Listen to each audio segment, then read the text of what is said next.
I've been thinking a lot about foreign policy lately, and I think the best approach is sort of like neutrality and necessary connections for trade and things like that.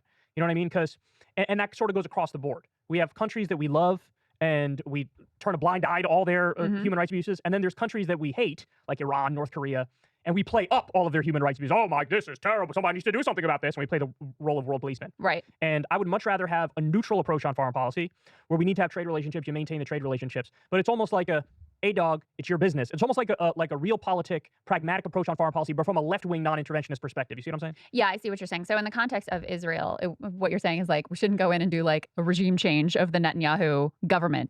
But what we should do is, why do we give them so much military aid? Like that Cut would off the be a military, more cut off the funding, exactly. But if you have a trade relationship that's somewhat necessary in order for the world to keep functioning, it's like, okay, what are you going to do?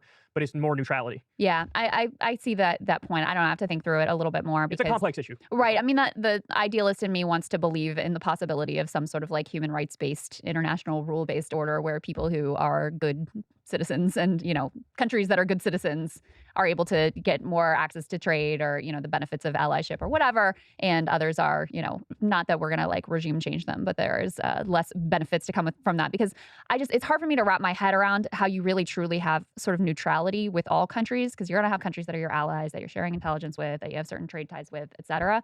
So it's for me it's a little bit more complex to think through than that, but certainly with Israel we've just I agree, given by the them way. That's just a yeah. benchmark, and then you have to react accordingly based on new information. Yeah. And who's super extremely bad versus who's good, et cetera. Anyway. Yeah, but I mean, with Israel, we just cover for them. We let anything it's go, the worst. and It's the worst. it's just so with them with the Saudis. I mean, it's just so brazenly obvious that all of our talk about like human rights and democracy is total bullshit. You can't have a real democracy that's an ethno state. I mean, it's just like to me cut and dry. It's literally like definitionally you cannot have a democracy that's an ethno state. Yeah.